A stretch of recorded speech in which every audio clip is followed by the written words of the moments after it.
और इस कार्यक्रम का विषय है साथियों, यानी भारत का स्वर्णिम भविष्य।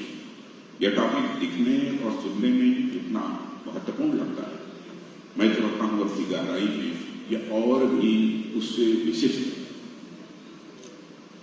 जैसे जैसे हम इस टॉपिक के भीतर जाते हैं, हमें पता चलता है कि भारत का स्वर्णिम भविष्य सिर्फ भारत के लिए नहीं है, बल्कि पूरी दुनिया का ध्यान आकर्षित करने के लिए।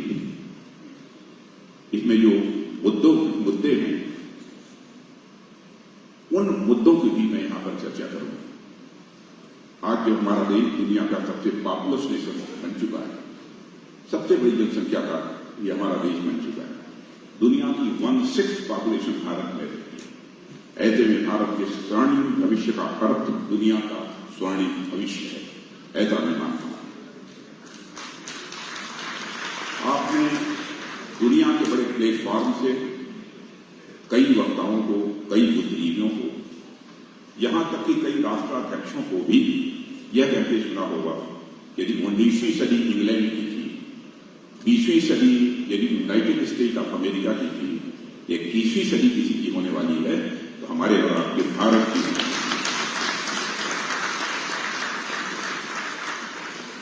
और हमने जहां जाकर दुनिया में लोगों पर दबाव नहीं डाला कि आप लोग हमारे पक्ष में हैं। यह बयान लोगों ने स्वतः की थी। दुनिया में अलग अलग क्षेत्रों से संबंध रखने वाले लोगों ने खुद ही भारत को देखा, जाना, समझा और पाया कि भारत का भविष्य स्वर्णिम है।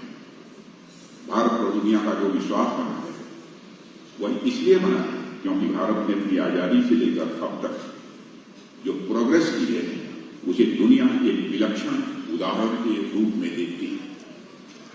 मैं आपके सामने भारत के स्वर्णिम भविष्य पर चर्चा करूंगा, लेकिन उससे पहले मैं आपसे इस बारे में चर्चा करना चाहूंगा कि आजादी के समय से लेकर आज तक भारत में जो विकास यात्रा रही है, वह किस प्रकार से गतिमान रही है।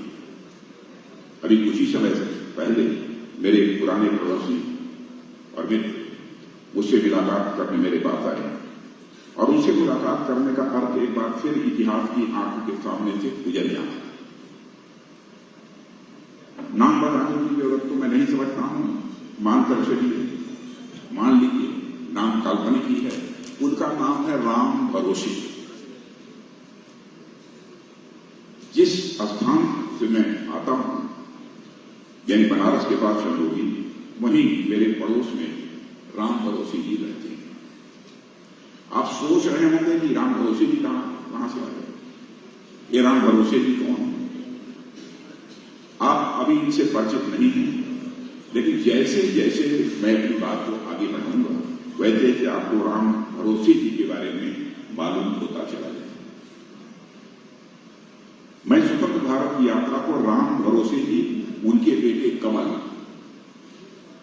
और उनके ग्रैंड चिल्ड्रन आशा, किरण और अजय के जीवन वृत्तांत के माध्यम से आपके सामने प्रस्तुत करने की मैं कोशिश करूंगा।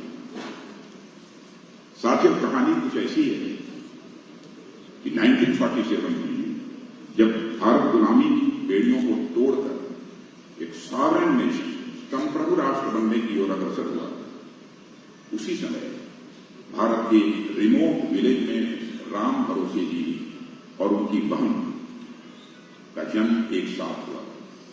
उनके पिता, जो बेहद गरीब पृष्ठभूमि से आते थे, वो कलकत्ता शहर की किसी मिल में छोटी मोटी नौकरी करते थे।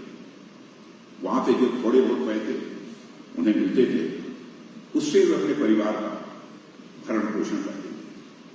इन दोनों बच्चों के जन्म के साथ ही एक और घटना घटी, जिसके चलते लोगों को यह समझ नहीं आ रहा था कि वे खुशियां मनाएं या शोक मनाएं। हुआ ही, इनकी माताजी जो लंबे समय से धुएं के कारण होने वाले लंग कैंसर से जूझ रही थी, डिलीवरी के दौरान ये बहुत सीरियस हो चली और उस समय राम भरोसे के पिताजी नौकरी करने कलकत्ता गए थे। तब आज की तरह कनेक्टिविटी और कम्युनिकेशन की सुविधा उस समय नहीं थी। उन तक समय से खबर नहीं थी उनकी पत्नी की क्या हालत, कैसी हालत। और जब तक उन्हें खबर मिली वो घर आए तब तक वो देर हो चुकी थी। अच्छी चिकित्सा की सुविधा गांव के 20-25 किलोमीटर के दायरे में नहीं थी। ऐसे में बच्चों के जन्म के दौरान भी उनकी मां का देहांत। जाते जाते उनकी माता जी के अंतिम शब्द यही थे, कभी हमारे दिन भी फिरेंगे क्या। राम भरोसे जी के घर पर दुखों का पहाड़ टूट पड़ा। उनकी माता जी के देहांत के बाद उनका परिवार बिखर सा गया।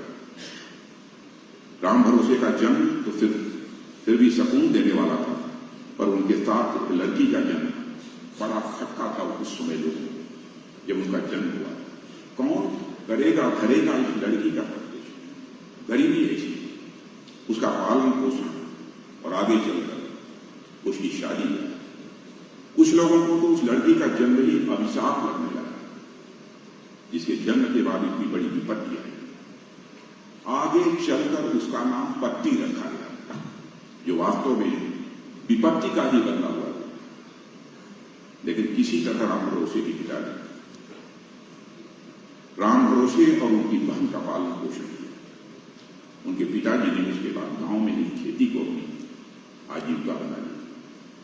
जैसे तैसे राम भरोसे के जीवन की गाड़ी आगे बढ़ने लगी। उन्होंने तो थोड़ी बहुत काम चलाओ पढ़ाई की भी, पर पत्ती की किस्मत में यानी उनकी बहन की किस्मत में तो यह भी नहीं। जैसी की मान्यता थी कि पढ़ लिखकर कौन सा लाट साहब बन जाएगी, पढ़ लिखकर कौन सी लाट साहब बन जाएगी, जैसी बहुत पुराने गरीबी के हालात पे उस दौर से परिवारों को गुजरना पड़ता था। उस समय की स्थिति सामान्यतः लड़कियों के बारे में लोग यही कहते थे।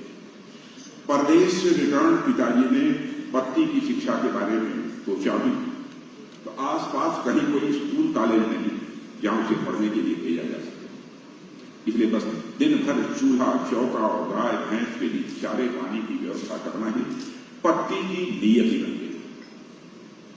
राम भरोसे जी के जीवन की शुरुआत 1500 साल को बिना किसी राजनीतिक समझ के ही गुजर गए।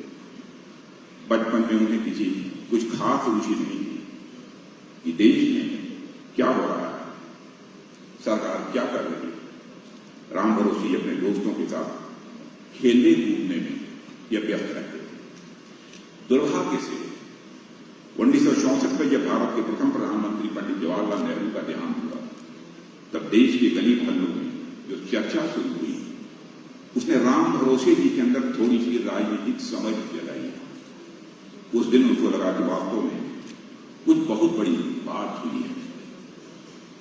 इससे पहले उनको देश की राजनीति से कोई खास मतलब नहीं था, लेकिन बाद में उन्होंने देश दुनिया को देखा और चीजें जाननी समझनी भी उन्होंने शुरू की। उन्होंने यह भी समझा कि अंग्रेजों से आजाद होने के बाद इस भारत के बारे में दुनिया के विभिन्न इंटेलेक्चुअल्स बुद्धिजीवियों ने जो खोखली भविष्यवाणियां की थी, उन तमाम अटकलों पर देश की जनता ने विराम लगा दिया। जब हमारा देश आजाद हुआ तो दुनिया के अनेक इंटेलेक्चुअल्स ने खुलेआम यह भविष्यवाणी की थी, यह देश जिसका इतना बड़ा विभाजन हुआ है, यह महज कुछ वर्षों में ही कई भागों में टूट कर बिखर जाएगा। भारत के बारे में यहां तक कहा गया, यहां पर इतनी घनघोर अशिक्षा है कि डेमोक्रेसी में कार्रवाई कर ही नहीं पाएगी। बचपन में राम भरोसे जी को भले ही बहुत समझ नहीं थी, लेकिन उन्होंने इतना तो देख लिया था, इस देश के लोगों में एक कभी न कभी टूटने वाली, एक कभी न टूटने वाली एकता है, जो दुनिया के किसी भी विश्लेषक के इस प्रकार के किसी अनुमान को ध्वस्त करने की क्षमता रखती है। राम भरोसे जी अब अपने पिताजी के साथ खेती गृहस्थी में उनका हाथ बटाने लगे। हालांकि किसानों की हालत कोई बहुत अच्छी नहीं थी। उस समय किसानों के लिए फसलों की पैदावार भी उतनी अच्छी नहीं होती थी, लेकिन जैसे जैसे राम भरोसे और उनके पिताजी अपना जीवन यापन कर लेते थे, चूंकि पैदावार उतनी अच्छी नहीं होती थी और खेती के लिए गांव के महाजन से कर्ज लेना पड़ता था। उस कर्ज को चुकाने के लिए ब्याज इतना ज्यादा हुआ करता था कि मूलधन तो छोड़िए, वह ब्याज चुकाने में ही उनके पिताजी की अधिकांश इनकम चली ऐसे में राम भरोसे और उनके पिताजी दिन रात बस काम करने की मशीन बन चुके और उनका जीवन सूदखोरों का ब्याज भरने वाला बन चुका है। यह स्थिति भला कितने दिनों तक चलती। राम भरोसे जी के पिताजी यह स्थिति झेल न सके, उनका स्वास्थ्य बिगड़ा और उनका भी ध्यान हो। उधर एक दिन उनकी बहन सुबह नित्य क्रिया के लिए घर से दूर खेत मैदान में गई, जहां उसे किसी कीड़े ने काट लिया। वह दुनिया को अलविदा कर चल बसी। राम भरोसे जी ने अपने जन्म से लेकर अब तक इतने दुख झेल लिए थे कि उनका कलेजा फट रहा। पर राम भरोसे जी ने चीजें समय के ऊपर छोड़ दी और मुसीबत की घड़ी को भी राम भरोसे जी ने झेल लिया।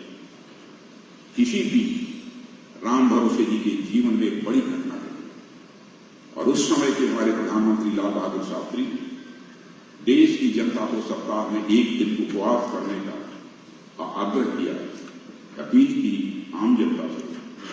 राम भरोसे भले ही उतने संपन्न नहीं थे, लेकिन उन्होंने अपने प्रधानमंत्री का, अपने नेता का मान रखते हुए देश के लिए हर सप्ताह एक दिन के उपवास का प्रण कर लिया। उनके जैसे लाखों लोगों के उपवास ने न केवल देश के किसानों का बल्कि देश के जवानों का भी मनोबल बढ़ाया और देश ने 1965 का युद्ध जीतते हुए शास्त्री जी ने जय जवान जय किसान के नारे को स्वीकार किया। साथियों, जिस दिन राष्ट्र अपनी विजय का उत्सव मना रहा था, वह दिन राम भरोसे जी के जीवन का एक बहुत बड़ा दिन था। वह दिन उनको एहसास हुआ कि इस राष्ट्र के निर्माण में उनका भी योगदान है। इसके कुछ समय बाद पूरा देश कृषि क्षेत्र में हरित क्रांति का साक्षी बन गया। जो भारत अनाज के लिए कभी दूसरे देशों पर निर्भर हुआ करता था, हरित क्रांति के बाद वही भारत अनाज के मामलों में आत्मनिर्भर होने लगा। राम भरोसे जी के परिवार पर भी इस हरित क्रांति का प्रभाव पड़ा। उनकी फसलों की पैदावार अच्छी होने लगी, उनके परिवार की इनकम भी थोड़ी बहुत बढ़ी। इसी बीच उनका विवाह हुआ और कुछ समय बाद उन्हें एक पुत्र कमल भी पैदा हुआ। राम भरोसे जी का परिवार तो बढ़ ही रहा था, उधर देश भी अपनी विकास की गति को तेजी से बढ़ा रहा था। Education, medical, agriculture, industry, finance, science and technology यानी लगभग हर क्षेत्र में भारत ने आगे बढ़ना प्रारंभ किया। इसी बीच राम भरोसे जी के जीवन में एक और खुशी का क्षण आया, जब उन्हें जगह जगह रेडियो पर एक बार फिर भारतीय सेनाओं के शौर्य की चर्चा सुनने को मिली। यहां देखिए, वहीं हमारी सेनाओं की चर्चा।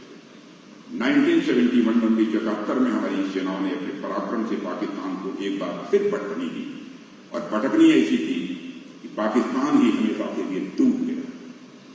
हालांकि राम भरोसे को ज्यादा मालूम तो था नहीं वेस्ट पाकिस्तान या ईस्ट पाकिस्तान होता क्या है, पर उन्हें इतना मालूम था कुछ तो ऐसा हुआ है जिसने हमारा सर गर्व से ऊंचा हुआ है। और सर गर्व से ऊंचा अनुभव करने की यह जो भावना है मित्रों, यही किसी भी समाज और राष्ट्र का प्राण होती है। राष्ट्र और समाज के प्रति स्वाभिमान की यह जो बलवती भावना होती है, मैं समझता हूं यही भावना किसी राष्ट्र को जिंदा रखती है और हमारे देशवासियों के भीतर कूट कूट कर यह राष्ट्रीय स्वाभिमान की भावना होती है। यदि यह राष्ट्रीय स्वाभिमान की भावना न होती, चंद्रशेखर आजाद, सरदार भगत सिंह, खुदीराम बोस, अब्दुल्ला खान हंसते हंसते या शादी के फंदे को न चुन लिया होता। और चंद्रशेखर आजाद यही इलाहाबाद के कंपनी गार्डन में अपनी रिवाल्वर की गोलियों से अपने दुश्मनों को भूनते भूनते जब रिवाल्वर में अंतिम गोली शेष बची, उन्हें इस बात की चिंता सताने लगी कि कहीं विदेशियों की रिवाल्वर की विदेशी गोली हमारे सीने में प्रवेश कर दे, हमारे जिस्म को नापाक न कर दे, इसलिए अपने ही रिवाल्वर की गोली, अंतिम गोली अपने सीने में डाल देने का काम किया था। तब जाकर यह भारत आ जाता। यह है राष्ट्रीय स्वाभिमान।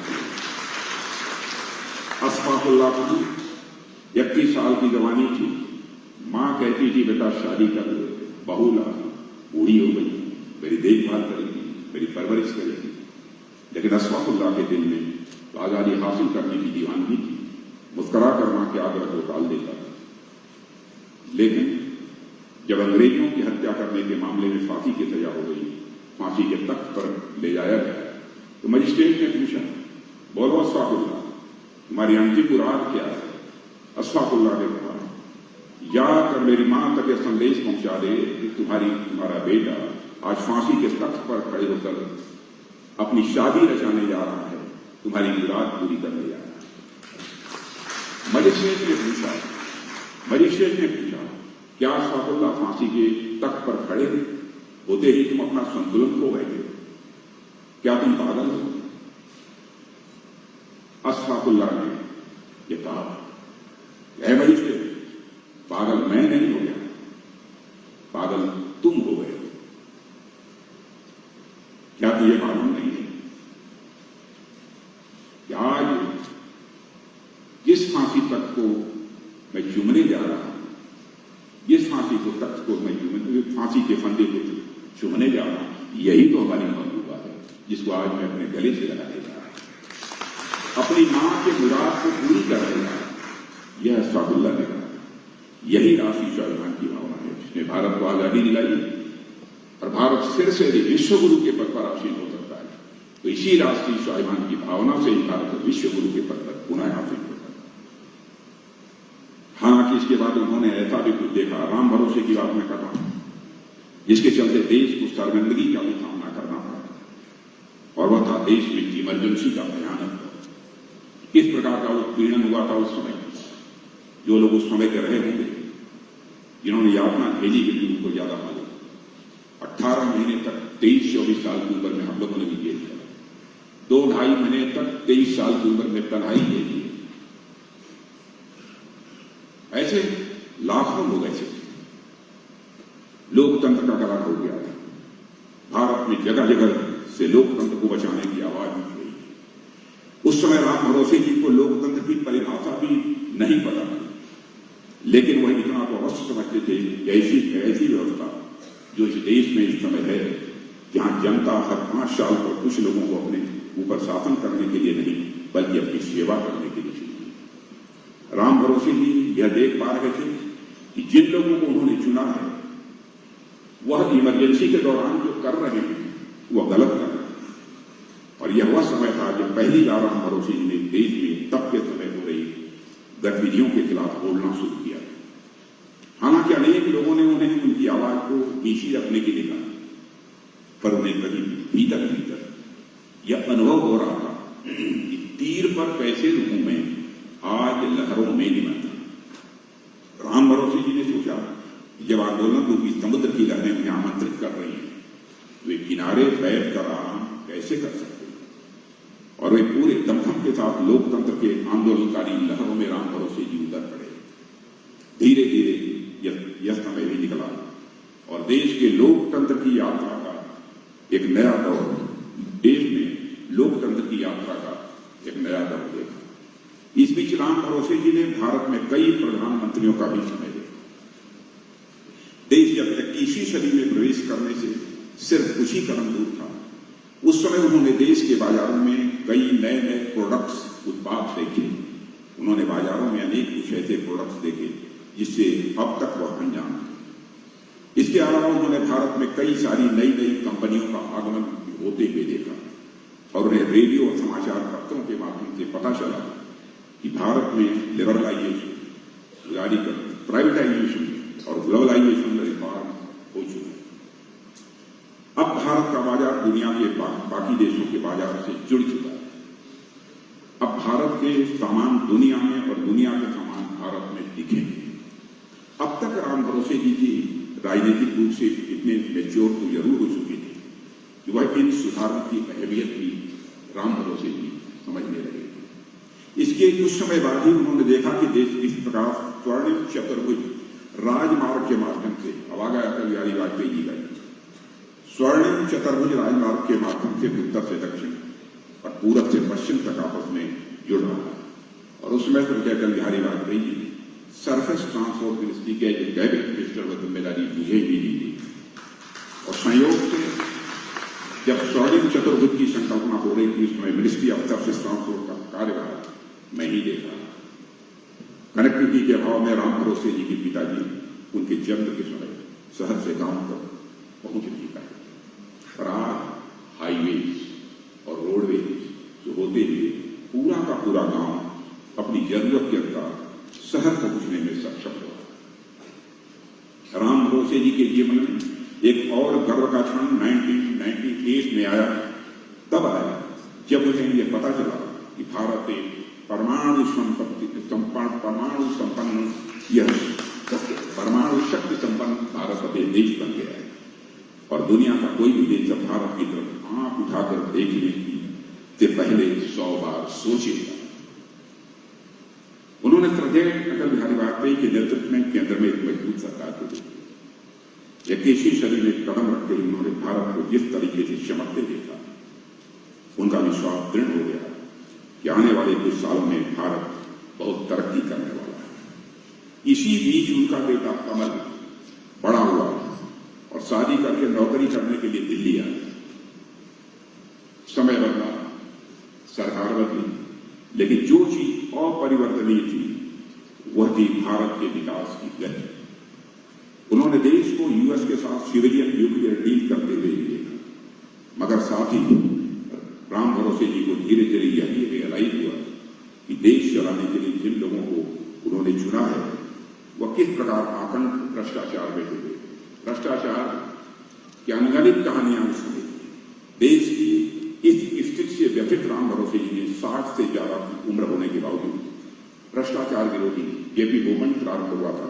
भ्रष्टाचार विरोधी कई आंदोलनों में अपनी भागीदारी भी निभाई थी। राष्ट्र कवि रामधारी सिंह दिनकर जी की एक पंक्ति है, सौभाग्य में सब दिन सोता है, सौभाग्य में सब दिन सोता है, देखें आगे क्या होता है। यानी मनुष्य का सौभाग्य हमेशा सोया नहीं रहता है। और आगे यह हुआ कि राम भरोसे जैसे करोड़ों लोगों के जीवन में वो खुशी का क्षण आया जब 2014 में माननीय प्रधानमंत्री श्री नरेंद्र मोदी के नेतृत्व में देश में एक ऐसी सरकार आई जिस प्रकार की सरकार राम भरोसे जी लाना चाहती। 2014 में आई और सौभाग्य से उस समय भारतीय जनता पार्टी के राष्ट्रीय अध्यक्ष का दायित्व मैं ही निभा रहा था। और 2014 में आई इस सरकार में देश को एक आशा की किरण दिखाई दी। वहीं दूसरी ओर राम भरोसे के बेटे यानी कमल को भी परिवार में एक आशा और एक किरण दिखाई। यानी आशा, किरण, 2 बेटियां और यह एक बेटा पैदा हुआ। उनके यहां एक एक करके 2 लड़कियों का जन्म हुआ, जिनमें से एक का नाम आशा और एक का नाम किरण हुआ। कुछ समय बाद इन बहनों का एक भाई अजय भी दुनिया में आया, पैदा हुआ। आगे की कहानी में राम भरोसे जी के ग्रैंड चिल्ड्रन के माध्यम से आप लोगों को बताना चाहूंगा। साथियों, आशा और किरण लगभग 10 साल की होने को है। उनके जीवन की शुरुआती 10 वर्षों को देखकर राम भरोसे जी के अंदर एक सुकून का भाव आता है और उन्हें महसूस हो रहा है कि जो क्वालिटी ऑफ लाइफ उनके परिवार की पुरानी पीढ़ी की लड़कियों और महिलाओं को नहीं मिल पाई, उससे बेहतर जीवन इन दोनों बच्चियों को मिल रहा है। राम भरोसे जी यह देख पा रहे हैं कैसे जनधन योजना के माध्यम से उनके और उनके परिवार को देश के बैंकिंग सिस्टम से जोड़ दिया गया है। 40 करोड़ परिवार आज बैंकिंग सिस्टम से जुड़े हैं। जो कर्ज उन्हें पहले महाजन से लेना पड़ता था, वही कर्ज अब उन्हें बैंक देता है, वो भी बहुत मामूली ब्याज है। उन्होंने अपनी पत्नी को चूल्हे पर धुआं सहते हुए खाना बनाते हुए देखा है। अपनी मां को तो उन्होंने चूल्हे के धुएं के कारण बीमार हो जाने पर दुनिया में आने से पहले ही खो दिया। पर सरकार की योजनाओं से वो अपनी बहू को गैस सिलेंडर पर खाना बनाते आज वो देख रहे हैं। उन्हें यह अनुभव हो रहा है उनके घर की महिलाओं के दिन फिर रहे हैं। राम भरोसे जी यह देखकर फूले नहीं समाते कि जब उनका बचपन था तो उन्होंने देश के 565 रियासतों का एकीकरण देखा था। और आज जब उनकी पोतियों का मैंने ग्रैंड डॉटर्स का बचपन है, वो बच्चियां और उनके पौत्र ग्रैंडसन अजय धारा 370 की समाप्ति के बाद कश्मीर से कन्याकुमारी तक भारत को एक होते हुए राम भरोसे जी का हृदय यह देखकर प्रसन्नता से भर जाता है कि अपने आराध्य प्रभु श्री राम के जिस मंदिर निर्माण का सपना वह देखा करते थे, वह सपना उनके ग्रैंड चिल्ड्रन अपनी आंखों से पूरा होते हुए प्रत्यक्ष देख पा रहे। इतना ही नहीं, चाहे वो महाकाल का मंदिर हो, सोमनाथ का, केदारनाथ, बद्रीनाथ, कहीं भी जाकर एक दृश्य देख सकते। भारत की जो सांस्कृतिक विरासत है उसके प्रति सरकार का क्या दृष्टिकोण है। पिछले 2-3 वर्षों की बात करें तो राम भरोसे जी ने शताब्दियों में एक बार आने वाली कोरोना जैसी भीषण महामारी से देश को उभरते हुए ही देखा। वैसे तो वे 70 साल पार कर चुके थे और कोविड का खतरा उन्हें औरों की अपेक्षा अधिक था, पर समय से वैक्सीन की डोजेज लग जाने के कारण वे कोविड को हराने में सफल रहे। वे इस बात के साक्षी रहे हैं सीमित संसाधनों के बावजूद भारत ने वैक्सीन निर्माण करके वो काम कर दिया जो दुनिया के कई विकसित देश भी नहीं कर रहा। उन्होंने पूरे देश में 200 करोड़ से अधिक वैक्सीन डोजेज लगते हुए प्रत्यक्ष अपनी आंखों से देखा है। और इतना ही नहीं, भारत में दुनिया के 100 देशों को यहां वैक्सीन नहीं बनती थी, वैक्सीन की मैन्युफैक्चरिंग भारत में प्रारंभ हुई और दुनिया के 100 देशों को भी वैक्सीन उपलब्ध कराने का काम यदि किसी ने किया तो भारत ने किया। और मैं यह भी आपको जानकारी देना चाहता हूं, दुनिया के कई देशों में मुझे जाने का अवसर मिला है। जगह जगह वहां के हेड ऑफ द स्टेट से भी, मिनिस्टर से भी बातचीत करने का अवसर मिला। मैं दावे के साथ कह सकता हूं कि दुनिया के किसी देश में हर सिटीजन को 2 वैक्सीन के डोजेज नहीं लगे हैं। लगे हैं तो दुनिया के इकलौते देश केवल भारत में रहने वाले लोगों को भी लगे। उन्होंने अपने जीवन यात्रा में यह भी महसूस किया कि कैसे एक समय जहां सरकारी योजनाओं के 100 पैसों में से उन तक सिर्फ 15 पैसे पहुंचते थे, वहीं विभिन्न कल्याणकारी योजनाओं के माध्यम से आज डायरेक्ट उनके बैंक अकाउंट में चैन के माध्यम से पूरे 100 के 100 पैसे पहुंचते। मैं आपको याद दिलाना चाहता हूं, मैं राजीव गांधी जी के संबंध में कोई उनकी आलोचना नहीं कर रहा हूं, क्योंकि आज तक अपने राजनीतिक जीवन में मैंने किसी प्रधानमंत्री की आलोचना नहीं की है, क्योंकि मैं प्रधानमंत्री को व्यक्ति नहीं मानता हूं, मैं संस्था मानता हूं, इंडिविजुअल नहीं मानता हूं, इंस्टीट्यूशन मानता हूं। कभी आलोचना नहीं करता। ईमानदारी से उन्होंने अपने हृदय की व्यथा व्यक्त की थी। क्या करें, मैं 100 पैसा ऊपर से भेजता हूं, लेकिन लोगों की जेबों तक 15 पैसा पहुंच रहा है। अब वह संकट समाप्त हो गया है। आज चाहे किसान हो, मजदूर हो, जिसको भी मिलता है, गवर्नमेंट के द्वारा जो भी पैसा भेजा जा रहा है डीबीटी के माध्यम से, 100 पैसा भी दिल्ली के खाते से चलता है, 100 का 100 पैसा उसकी जेब में पहुंचता है। साथियों, राम भरोसे जी ने देश को सफेद कबूतर छोड़ने से लेकर सर्जिकल स्ट्राइक करने तक का भी सफर देखा है। सर्जिकल स्ट्राइक से हमने यह संदेश सारी दुनिया को दे दिया है। भारत के अंदर वह कुवत है कि भारत कमजोर भारत नहीं रहा है। यदि छेड़ोगे हम इस पार नहीं, जरूरत पड़ी उस पार भी आकर मार सकते हैं। साथियों, आज राम भरोसे जी की उम्र लगभग 75 वर्ष से अधिक हो गई। राम भरोसे जी ने अपने जीवन में ऐसे अनेक परिवर्तन देखे हैं जिसने उनके जीवन को सकारात्मक और नकारात्मक रूप से कई बार प्रभावित किया है। मैंने जब इस कहानी की शुरुआत की थी तो मैंने आपसे बोला था कि जैसे जैसे कहानी आगे बढ़ेगी आप राम भरोसे जी को जरूर पहचानने लगेंगे। मुझे लगता है कि शायद आपने राम भरोसे जी को पहचान लिया हो। यहां राम भरोसे जी की कोई एक व्यक्ति नहीं बल्कि पूरे भारत की जनता है। मेरे भाइयों, यह व्यक्ति भी पूरे भारत की।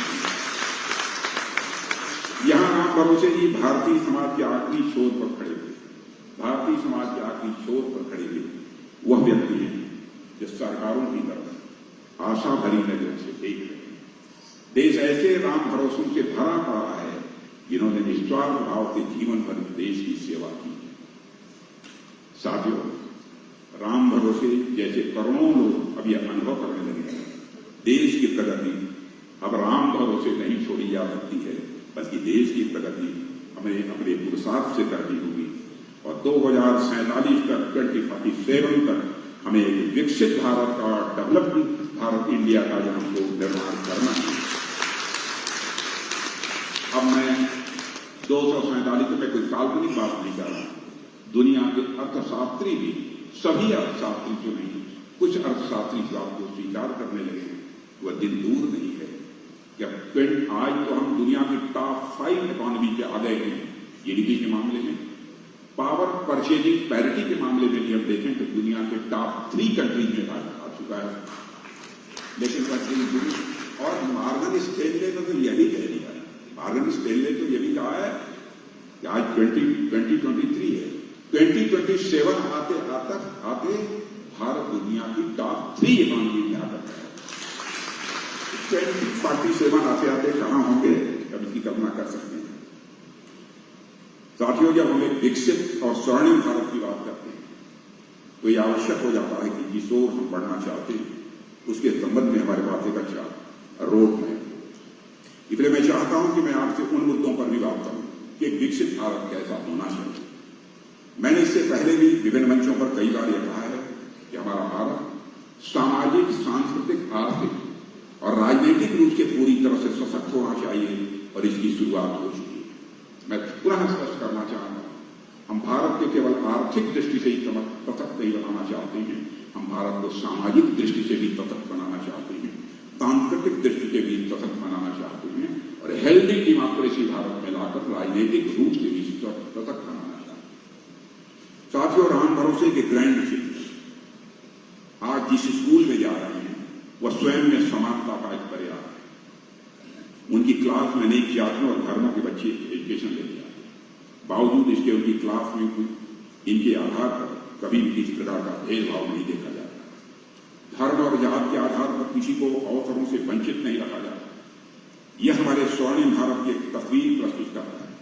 हमें एक ऐसे ही भारत का निर्माण करना है जो अपनी सामाजिक एकता के लिए दुनिया भर में एक उदाहरण के रूप में जाना जाए। हमें एक ऐसा स्वर्णिम भारत बनाना चाहते हैं। आज आशा, किरण और अजय, आशा, किरण और अजय को अपनी रिच कल्चरल हेरिटेज पर बेहद गर्व महसूस हो रहा है। पहले बच्चों को यह पढ़ाया जाता था कि भारत की धरती पर जाने कितने आक्रांता लुटेरे आए और चले, भारत कमजोर लोगों का देश हुआ था। पर आज इन बच्चों को यह सच बताया जा रहा है कि भारत यह कमजोर लोगों की धरती नहीं है, बल्कि यह धरती वीरों से भरी पड़ी है। आज ये बच्चे उन गुमनाम नायकों के बारे में भी उतना ही जानते हैं जितना कि इतिहास के नॉन वॉरियर्स। ये बच्चे जितना महाराणा प्रताप और वीर शिवाजी को जानते हैं उतना ही लचित बोरफुकन को जानते हैं और भगवान बिरसा मुंडा को भी जानते हैं। ये बच्चे आज जितना रानी लक्ष्मीबाई को जानते हैं उतना ही नारसिंह रानी गाइडेंस को भी जानते हैं। और सांस्कृतिक रूप से हम एक ऐसे ही भारत का निर्माण कर रहे हैं जहां हमारे बच्चे अपनी वैभवशाली संस्कृति से गर्व से जुड़ सकें। साथियों, जी मैं आर्थिक रूप से एक विकसित भारत के निर्माण की बात करूं तो मुझे ऐसा लगता है कि हम जितनी तेजी से आगे बढ़ रहे हैं इसमें कोई दो राय नहीं कि आने वाले समय में हम दुनिया की सबसे बड़ी अर्थव्यवस्था होंगे, जैसा मैंने कहा। हालांकि परचेजिंग पावर पैरिटी की बात मैंने कही है कि आधार पर तो हम ऑलरेडी दुनिया की तीसरी सबसे बड़ी अर्थव्यवस्था इस समय है, लेकिन कई अर्थशास्त्री भारत की विकास की गति को लेकर इस बात को समझ चुके हैं कि जब राम भरोसे की दोनों ग्रैंड डॉटर्स, दोनों पौत्रियां आशा और किरण 13 वर्ष की होंगी, तब तक यानी 2027 तक हम नॉमिनल जीडीपी के मामले में भी दूसरी दुनिया की तीसरी सबसे बड़ी अर्थव्यवस्था बनेंगे। और सब ठीक रहा आशा और किरण के 32-33 साल की उम्र होने तक, यानी 2047 तक आते आते हम दुनिया की सबसे बड़ी अर्थव्यवस्था के रूप में सामने आए। अब आपने समझ लिया होगा राम भरोसे जी का नाम मैंने क्यों लिया। साथियों, जीडीपी को मैं सिर्फ एक आंकड़ा समझता हूं। निश्चित रूप से इस आंकड़े का बढ़ते जाना भारत के लिए एक अच्छी बात है, लेकिन एक विकसित भारत को हमें इससे कहीं ऊपर उठकर देखने की जरूरत है। मेरे अनुसार हमारे भारत का एक ऐसा स्वर्णिम भविष्य हो जो जीडीपी के मामले में तो दुनिया में सबसे आगे रहे ही, साथ ही हम अपनी परंपरा और संस्कृति से भी समुचित रूप से जुड़े हैं। आर्थिक रूप से हमारा देश एक ऐसा देश है जहां कोई गरीब नहीं, जहां हमारे देश का हर परिवार अपनी मिनिमम जरूरतों को पूरा करने में सक्षम है। पहले राम भरोसे जी का परिवार कच्चे मकान में रहता था, लेकिन आज उनका परिवार प्रधानमंत्री आवास योजना के तहत शौचालय युक्त एक पक्के मकान में रह रहा है। जहां नल में जल भी आ रहा, हर घर में नल और नल में जल। शौचालय के अभाव में किसी तरह उन्हें अपनी बहन को भी खो देना पड़ा। बहन बाहर गई थी और उसे कीड़े ने काटा था और उससे जो बीमारी पैदा हुई उससे मृत्यु उसकी हो गई। पर उन्हें इस बात की खुशी है कि सरकार के प्रयासों से उनकी आगामी पीढ़ियां अब बुनियादी सुविधाओं से संपन्न है। हमें अपने देश के आर्थिक विकास की रूपरेखा भी कुछ ऐसी ही बनानी है कि जिसमें हम समाज के हर व्यक्ति में उद्धार की दिशा में कार्य कर सकें। इसके अलावा हमें अपने विकसित भारत में महिलाओं के लिए वह अवसर उपलब्ध कराने होंगे जिसकी वे हकदार हैं। भारत ने उस दिशा में भी अपना प्रयास प्रारंभ कर दिया है, लेकिन हमें उन प्रयासों को और अधिक गति देने की जरूरत है। आज राम भरोसे अपनी ग्रैंड डॉटर की अच्छी पढ़ाई लिखाई देख रहे हैं, साइंस में उसका इंटरेस्ट देख रहे हैं, तो उन्हें यह भरोसा हो चला है उनकी बिटिया आने वाले समय में एक बड़ी डॉक्टर भी बन सकती है। आपने देखा होगा प्राइम मिनिस्टर का संकल्प है कि देश का एक जनपद नहीं बचेगा जहां पर भी कोई मेडिकल कॉलेज है। आईएम्स की संख्या कितनी बढ़ गई है इसके बारे में भी आपको जानकारी है। मेडिकल में प्रवेश लेने वाले बच्चों में 2.5 गुना की वृद्धि हुई। उन्होंने पहले से योजना बना रखी है, इलाज की जिस सुविधा के अभाव में उनकी मां उनके जन्म के समय ही दुनिया छोड़ गई, वह सुविधा वह अपने गांव मोहल्ले तक उपलब्ध कराएंगे। उनका यह सपना सच हो, इसके लिए सरकार ने एक वो आयुष्मान भारत योजना जो चला ही रखी है। 5 लाख रुपए तक का इलाज, पूरा इंश्योरेंस सिस्टम, मुफ्त इलाज, साथ ही देश भर में मेडिकल सीट्स में लगातार बढ़ोतरी भी कर रही है, जिससे आने वाले समय में अनेक आशाओं की डॉक्टर बनने की आशा पूरी हो सके। इसी तरह जब उसकी बहन किरण से यह पूछा जाता है वो क्या करना चाहती है, वह छोटी सी बच्ची अपनी समझ के अनुसार यही बोलती है, मुझे सिपाही बनना। किरण सैनिक स्कूल में जाना चाहती है, तो सरकार देश भर में सैनिक स्कूल की संख्या बढ़ा रही है। साथ ही सैनिक स्कूल के द्वार अब लड़कियों के लिए भी खोल दिए गए हैं, पहले नहीं खोले थे, खोल दिए गए। साथ ही इसलिए खोल दिए गए ताकि हमारी किरणों के सपने पूरे हो सके, ताकि हमारी आशा के सपने पूरे हो सके, किरणों के सपने पूरे हो सके। आज सेना में महिलाओं की भागीदारी लगातार बढ़ रही है। सियाचिन की हाइट से लेकर इंडियन ओशन के डेप्थ तक हमारी नारी शक्ति भारत की सुरक्षा में अपना योगदान दे रही है। अभी हाल में ही ये पोस्टिंग हुई है। जिस तरह से महिलाओं की भागीदारी बढ़ रही है, इस रिश्ते में कोई आश्चर्य नहीं कि भविष्य में किरण देश के आर्मी, नेवी और एयर चीफ के रूप में सामने आए। इस संभावना को भी लगा रखा। मेरा यह मानना है कि भारत की आभा महिलाओं की सफलता की क्रांति से ही स्वर्णिम हो सकती है। जहां इस देश की महिलाओं को यह आभास हो कि वो भी विधायिका, कार्यपालिका और न्यायपालिका, यहां तक कि सेना में भी सर्वोच्च पदों पर पहुंच सकती है। हमारा विकसित भारत महिलाओं के लिए पूरी तरह से सुरक्षित और उन्हें प्रचुर मात्रा में अवसर देने वाला होना चाहिए। हम यह मानकर चल रहे हैं कि आने वाले समय में कभी कोई बेटी समाज और परिवार के ये अभिशाप बनकर पैदा नहीं होगी।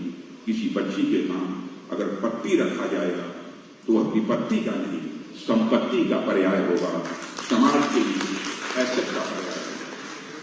देश का रक्षा मंत्री होने के नाते अगर मैं सैन्य दृष्टिकोण के भारत के स्वर्णिम भविष्य का रोड में आपके सामने रखूं तो मैं यही कहना चाहूंगा कि हमारे पास एक ऐसा भारत होना चाहिए जो रक्षा क्षेत्र में पूरी तरह से आत्मनिर्भर हो।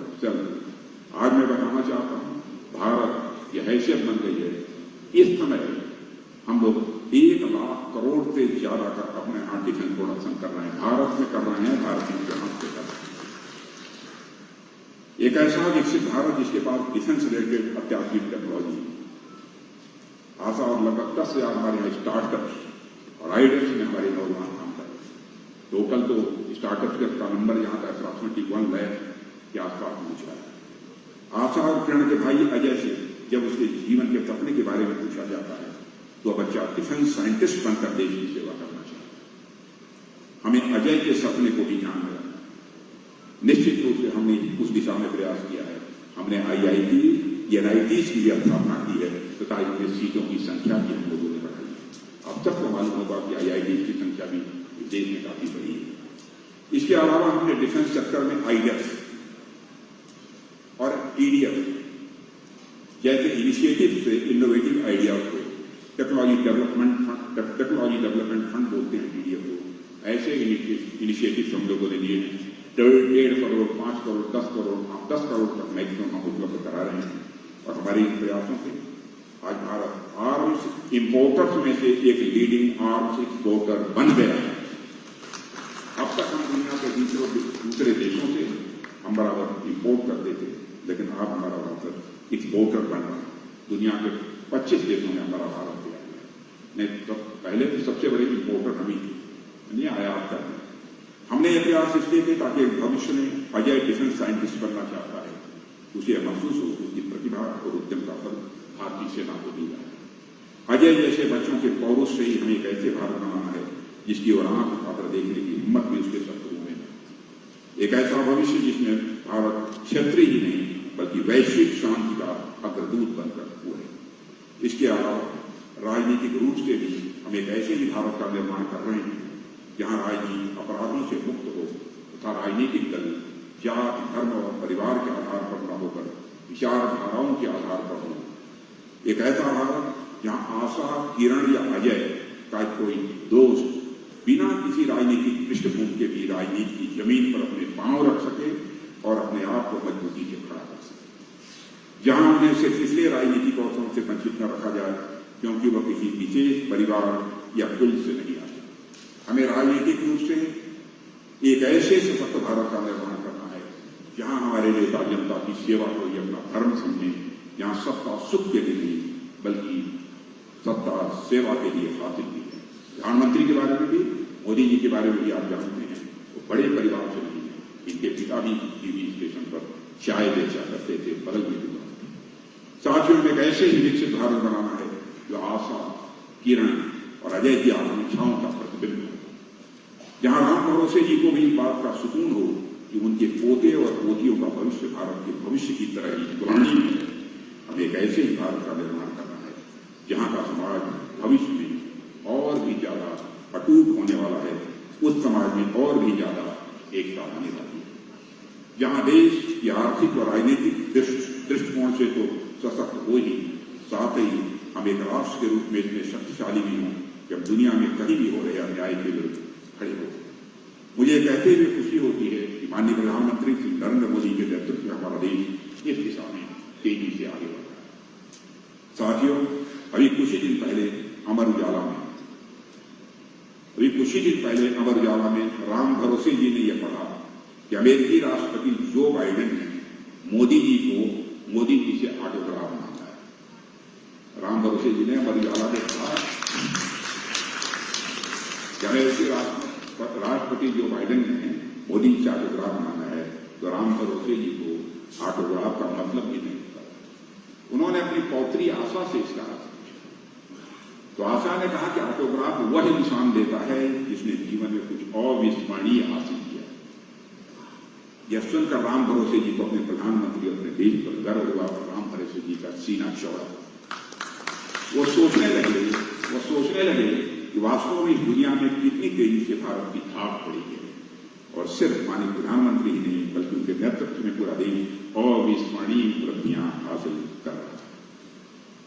इसी तरह राम भरोसे जी ने यह भी देखा कि पापुआ न्यू गिनी के प्रधानमंत्री हमारे प्रधानमंत्री नरेंद्र मोदी जी के पैर छुए तो भारत के प्रति दुनिया के झुकाव को देखकर, भारतीय संस्कृति के इस प्रसार को देखकर, केवल वे ही देखकर नहीं पैर छुए, भारतीय संस्कृति के प्रसार को देखकर उनका हृदय प्रसन्नता से भर गया। राम भरोसे जी जानते हैं पापुआ न्यू गिनी के प्राइम मिनिस्टर ने सिर्फ मोदी जी के पैर नहीं छुए बल्कि उन्होंने इसके माध्यम से भारत की समस्त जनता का आभार व्यक्त किया कि किस प्रकार भारत मुसीबत के समय पापुआ न्यू गिनी के साथ खड़ा रहा। राम प्रसाद जी इस बात का भी अर्थ समझते हैं कि अगर ऑस्ट्रेलिया के पीएम भारत के प्रधानमंत्री को बास कह रहे हैं तो सिर्फ मोदी जी को ही नहीं बल्कि पूरे भारत का सम्मान। आने वाले समय में हमारे देश का यह सम्मान बढ़े, यह सुनिश्चित करना यह हम सबकी जिम्मेदारी है।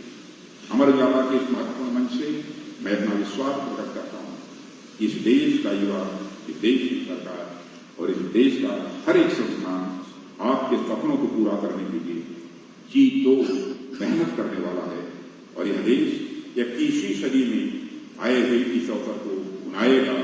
और मुझे पूरा विश्वास है कि सिर्फ 21वीं सदी ही नहीं बल्कि आने वाली सदियां भी भारत की होने वाली है। इस अवसर पर और अधिक कुछ न कहते हुए एक संदेश के साथ अपनी बात को यहां समाप्त करना चाहूंगा। वह संदेश है, मिले सुर मेरा तुम्हारा तो सुर बने हमारा। भारत का भविष्य स्वर्णिम करने के लिए, बनाने के लिए किसी एक के नहीं बल्कि सभी के प्रयासों की समान आवश्यकता होगी। हम अपने स्वर्णिम अतीत पर हम सभी को बड़ा गर्व है। और जैसा कि विलियम फॉकनर का प्रसिद्ध कथन है, बहुत आपने सुना होगा, the past is never dead, the past is never dead, it is not even past. इसका मतलब यह होता है यानी अतीत कभी खत्म नहीं होता, अतीत कभी खत्म नहीं होता है, यहां तक कि वह कभी अतीत भी नहीं होता है और वह कभी बीतता भी नहीं, वह किसी न किसी रूप में हमारे साथ जुड़ा है। ऐसे में हम अपने स्वर्णिम अतीत को अपने भविष्य से जोड़ने का प्रयास करें। हमारा देश इस प्रयास में पूरी मजबूती के साथ और आगे भी जुटा रहेगा, ऐसा मेरा पक्का विश्वास है। एक बार अन्य भी बहुत सारी चीजें हैं जो कि आपके सामने रखी जा सकती हैं, लेकिन मैं जानता हूं समय ज्यादा लग गया था, इसलिए यहीं पर इससे ज्यादा कुछ नहीं कहते हुए मैं अमर उजाला जिस प्रकार की भूमिका इस समय निभा रहा है, समाज में जागरूकता पैदा करने की कोशिश कर रहा है और समाचारों की जो निष्पक्षता को कायम रखने में कामयाब रहा है, इसके लिए मैं पुनः अमर उजाला पूरे परिवार को मैं अपनी तरफ से हार्दिक बधाई देती हूं और आप सभी को धन्यवाद देते हुए अपना